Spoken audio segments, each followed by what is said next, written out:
Welcome sa Dries TV. Kung interesado ka sa ganitong news, huwag kalimutang isubscribe ang ating YouTube channel. Maraming salamat! Welcome back again sa ating YouTube channel mga kakimpaw, and sa update natin ito, pag-uusapan natin ay tungkol sa mga importanteng ganap kina Kim and syempre kay Paolo Avellino.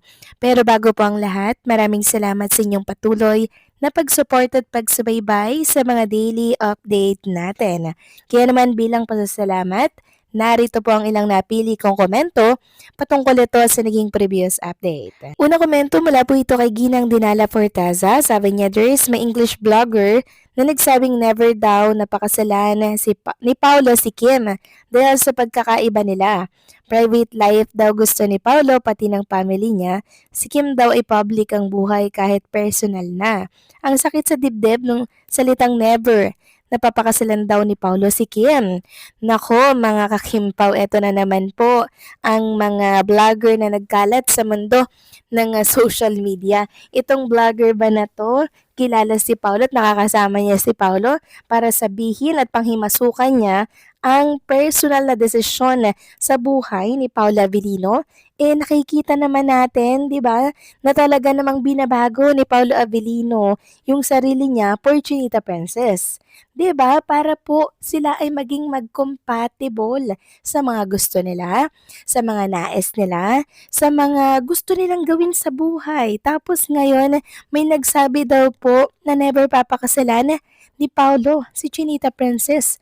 So, sinong vlogger yan na kung saan ay pinangungunahan ang desisyon ni Paolo Avellino? Si Paolo ang makakapagsabi ng salitang yan at hindi kung sino-sino lamang.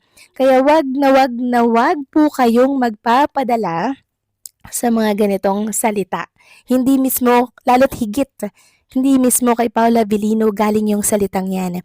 Bago kayo mahiblad, bago kayo ma-stress, Ginang Dinala Fortesa, wag kayong maniniwala dyan. Bago kayo ma-stress, dapat alamin nyo po muna kung may katotohanan ba yung sinasabi niya? Mula ba yan kay Paolo Avellino talaga? Kasi kung hindi niya kilala si Paolo or never niyang nakasama si Paolo, naku, wag na wag po kayo maniniwala dyan.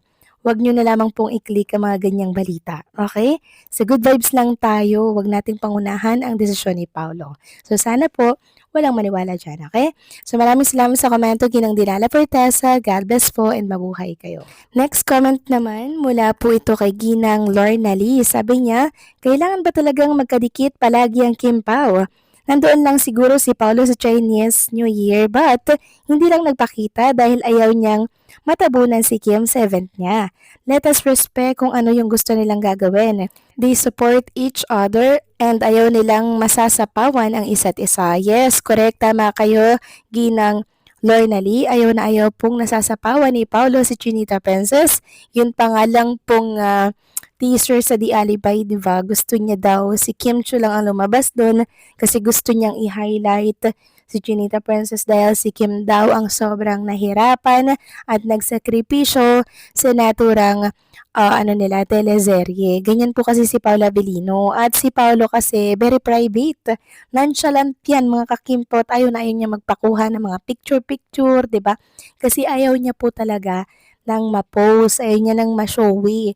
Pero andyan lang yan si Paolo, hindi lang natin nakikita, andyan lang yan sa paligid ni Chinita Princess. At saka isa pa, ano naman kung wala sa Chinese New Year si Paolo Avellino, hindi naman issue yun mga kakimpaw, hindi ba? Kasi alam naman natin na kahit wala siya, hindi naman mababago ang pagtingin ni Paolo at Chinita Princess sa isa't isa. Kaya hindi po big deal kung wala si Paolo doon or kung si Paolo, okay lang. Hindi yun big deal. Hindi yun makaka-apekto sa relationship nila. Kaya wag kayong ma-high blood dyan sa mga nababasa ninyo sa mundo ng social media. Kasi ang goal nila, sirain kayo, babagsakin at siraan ang Kim Pao. So maraming salamat sa komento, Ginang Lorna Lee. God bless po and mabuhay kayo. So ito na nga pag-usapan na natin mga kakimpaw, ang mga topic na nakalap natin. Sa gabing ito, tunahin na nga nating pag-usapan ng tungkol dito sa Kim Pao World Tour na kung saan baka daw po dito na rin celebrate ni Chinita Princess ang kanyang 20 years sa industry po ng showbiz Sabi nga po ni Kopi, OMG, celebration ng love and kilig. Tapos sabay na rin sila magse-celebrate or mag-celebrate ng 20 years sa industry.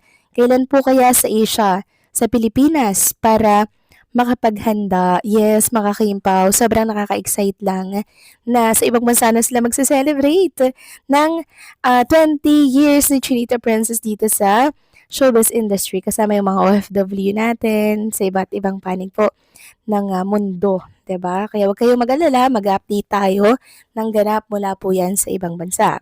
Samantalang next topic naman tayo, ano itong nabalitaan ko na sold out na daw ang ticket para sa Kimpa World Tour. Ayon kasi sa write-ups po ng Abante, Kim Pao mabenta ang World Tour. Gaya ng lahat, asahan mabilis pa sa alas 4 na naubos agad ang ticket para sa World Tour ng rumored magjowa na sina Kim Chiu at Paula Avellino, ang Love Kim Pao. Grabe naman yan.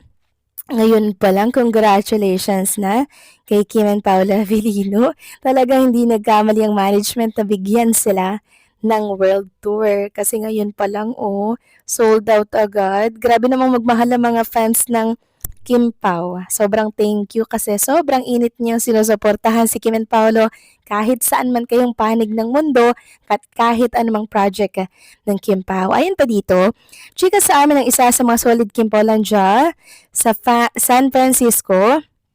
Ilang oras lang matapos magbukas ang ticket selling para sa concert, naubos na agad ang mga ticket. Kaya naman ang nakuha nila ay yung third row na malapit rin naman sa stage at mapapanood rin naman nila ng up close ang dalawang lodi nila. Wapakiyas ngang gumastos ang Kim Pao Lanja abroad basta mapanood lang ang Kim Pao at suportahan ang kanilang kauna-unahang tandem show. Kung i-convert sa pera natin ang halaga ng ticket, higit sa 16k pesos ang bawat isa. Ang pinakamura naman ay higit sa 10k pesos. Pero may mga nakasakay namang privilege discount sa merchants ng Kim Pao sa mga gustong magkaroon ng souvenir.